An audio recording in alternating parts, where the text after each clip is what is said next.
Kapal-kapal milik negara Cina yang berada di perairan Teluk Seget yang sebelumnya berada di dermaga perikanan Kota Sorong, Provinsi Papua Barat Daya, saat ini berada di Katapop, pantai wilayah adat suku Moi, Kabupaten Sorong, Provinsi Papua Barat Daya, Selasa, tanggal 14 Maret tahun 2023. Kepala Kelurahan Distrik Salawati Katapop Pantai dan pemilik wilayah Yermias Malakabu menjelaskan permasalahan masyarakat pemilik hak wilayah Distrik Salawati Katapop Pantai dengan PT BGP Internasional. Kronologis permasalahan ini itu antara masyarakat pemilik wilayah tadi sudah jelaskan Marga Malakabu Maigen dengan PT BGP Internasional. Jadi tahun 2016 PT BGP ini selesai kontrak dan dia titip semua aset dia, kapal dan lain-lain, dia pakai pelabuhan PPI Katapop Pantai. Jadi dari 2016 sampai 2021 kontrak habis. Dia cabut barang-barang dipindahkan, tinggal 9 buah speed, kemudian 5 buah kapal. Speed diberlabuhkan masih di pelabuhan PPI, pemerintah punya. Kemudian 5 buah kapal ini bukan di situ, tapi di hak wilayah Marga Malakabu Maigen Tanah Adat. Nah, PT BGP Internasional ini ketika dia pindahkan kapal 5 buah tambat di masyarakat adat punya pelabuhan, aktivitas setiap hari mereka taruh perahu, aktivitas masyarakat nelayan di situ, itu dia tidak minta izin dari pemilik wilayah. Juga selaku kepala kelurahan tidak ada permisi, tidak ada izin, sama sekali tidak ada. Jadi kami tidak tahu. Ini berlangsung dari 2021 sampai dengan 2023, kurang lebih 2 tahun. Jadi kapal ini terlantarkan sehingga makin lama sudah tua di sini. Jadi sering juga terjadi ada kecurian barang di dalam, yang mana bukan warga kelurahan tadi, tapi ada warga. Nah, ini membuat timbul masalah pada keluhan masyarakat. Jadi lama-kelamaan mereka lihat kapal sudah terlantar, air sudah masuk, mesin sudah rusak, pokoknya tidak bisa difungsikan lagi. Pak Lurah, itu kita juga sudah. Alasannya dia tidak permisi, kan itu tanah adat. Coba bicara dulu kesepakatan pernyataan, dia sewa berapa, itu sama sekali tidak ada. Jadi saya berpikir ya benar juga. Oke, jadi saya masih dipertimbangkan dulu. Terus saya coba menghubungi pihak BGP. Langsung menghubungi, tapi tidak ada jawaban. Jadi tiba desakan mereka. Oke, saya mengacu pada undang-undang otonomi khusus yang artinya menjamin orang asli Papua di atas tanah mereka. Kemudian ada Perda Kabupaten Sorong, juga ada keputusan bupati yang semuanya isinya melindungi hak-hak masyarakat adat, mengurus dan masyarakat berhak di atas tanah adat. Dengan itu, misalkan masyarakat, kita jual, rekomendasi kami jual. Kenapa saya menjual? Pertama, PT BGP tidak minta izin atas tanah adat yang mereka tambah kapal. Kalau kelurahan juga tidak dikasih tahu, tidak ada izin. Sehingga ada perjanjian ini. Yang berikut, dia mengganggu aktivitas nelayan masyarakat kelurahan tadi. Jadi masyarakat lalu timba udang mencari sedikit berambur. Yang berikut, karena itu kapal solar itu kan ambur keluar ya, bocor. Jadi pencemaran di pantai itu ada, menyebabkan masyarakat gawat. Sering juga masyarakat temukan ada buaya masuk, jadi korban. Berapa kali yang sehingga oke, saya merasa karena ini masyarakat punya hak di atas tanah wilayah dia terbatas, sehingga kami jual. Nah, sampai saat ini ketika kami sudah jual ke PT Migas Papua Barat Daya, ada pihak PT 3 kami jual, masih ada dua speedboat feeder. 2 speedboat feeder sampai sekarang masih ada terlantar di pelabuhan masyarakat. 3 kapal. Yang 2 ini speedboat feeder. Sekarang masih terlantar juga di pelabuhan. Nah itu terus ya saya terus terang tadi saya coba hubungi pihak BGP untuk segera keluarkan itu. Ada di situ. Kemudian itu 2 diterlantarkan, kemudian yang 9 itu ada di areal PPI Pelabuhan Perikanan. Sudah besi tua, sudah tidak bisa difungsikan, digerakkan untuk kasih bunyi saja sudah tidak bisa. Jadi kalau di sana itu biasa air pasang, itu sudah masuk ke laut begini, tenggelam. Sudah tenggelam, air naik. Sampai pernah masyarakat lihat buaya, ya bisa saja buaya masuk ke situ. Jadi sudah tidak bisa difungsikan, tidak. Sering solar apanya itu rusak. Jadi kapal besi yang bertuliskan Cina semua. Jadi masyarakat adat berpikir itu bukan kapal Indonesia, Cina. Sudah 3 tahun lebih tidak difungsikan. Orang Cina dia pikir bikin apa dengan barang itu. Daripada saya ambil lagi gandeng keluar ratusan miliar atau ratusan juta keluar, lebih baik kasih tinggal. Selain itu, Kepala Kampung Nathaniel Malakabu mengatakan ada pihak kedua yang ingin mengambil alih kapal-kapal yang sudah bersandar di wilayah adat kami dan kami tidak terima karena kami dituduh sebagai pencuri sedangkan kapal-kapal tersebut yang sudah bertahun-tahun ditinggalkan di wilayah adat kami tanpa permisi kami mau pemilik kapal-kapal yang sah harus menemui kami sehingga kami bisa mempertanggungjawabkan tentang kapal-kapal yang sudah bertahun-tahun bersandar di wilayah adat kami. Kami tahu bahwa barang namanya kapal itu kami sudah lepas, sudah jual sudah keluar dari wilayah kami jual ke perusahaan.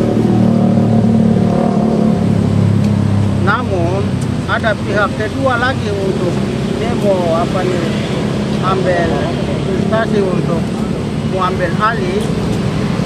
Itu kami tidak terima karena dia mengatakan kami pencuri, sedangkan hak wilayah kami katakan dia pencuri karena dia taruh di wilayah kami tanpa permisi.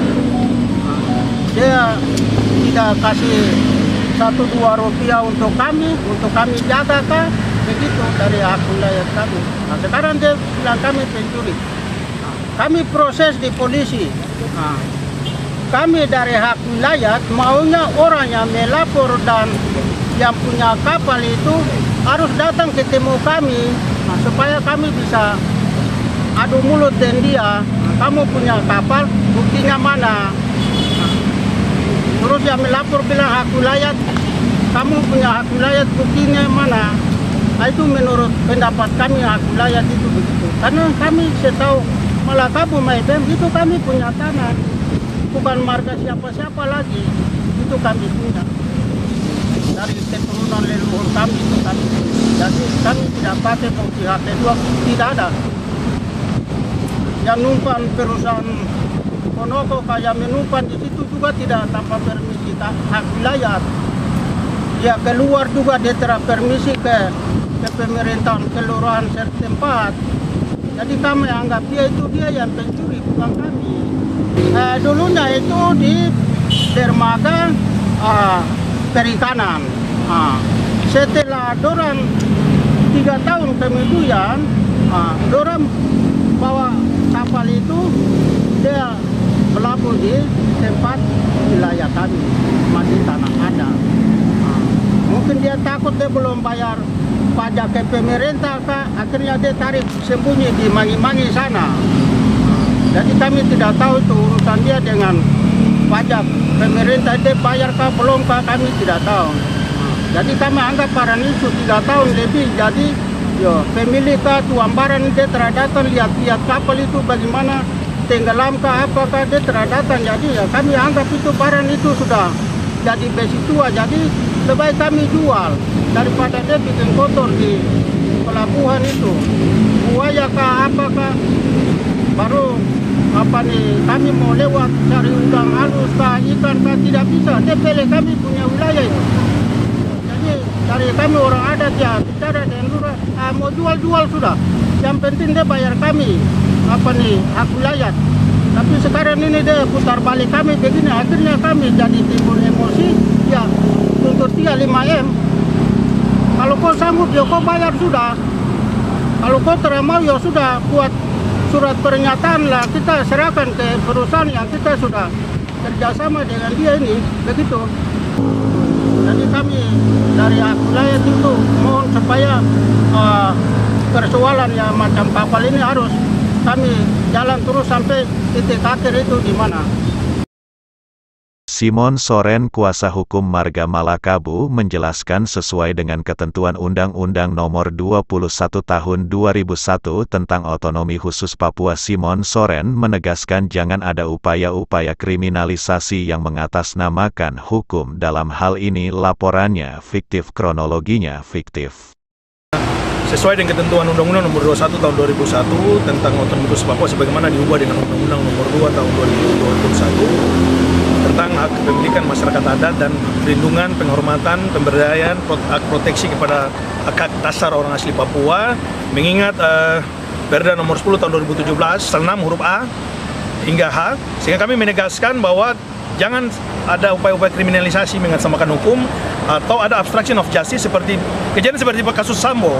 Kejadian seperti kasus Sambo, dalam hal ini laporannya fiktif, kronologisnya fiktif, alat buktinya fiktif, semuanya fiktif. Karena jelas dalam dokumen yang ditemukan oleh masyarakat adat yang ditemukan adalah pemiliknya adalah PT BGP Internasional dan bukan PT BGP Indonesia. Sebagaimana telah diuraikan tadi bahwa yang dilaporkan juga kami belum tahu siapa orangnya, alat buktinya apa. Kami kemarin sudah mencoba untuk melakukan komunikasi, sampai bayangkan saya sebagai pengacara juga dipanggil sebagai saksi. Kalau bicara tentang Undang-Undang Nomor 18 Tahun 2003, Undang-Undang Advokat pasal 16 sangat jelas. Seorang advokat dalam mendampingi kepentingan kliennya tidak bisa dituntut secara pidana dan perdata. Bagaimana mungkin kalau misalnya dari tingkatan penyelidikan langsung masuk ke penyidikan? Saya pikir Pak Kapolres lagi bingung sebenarnya.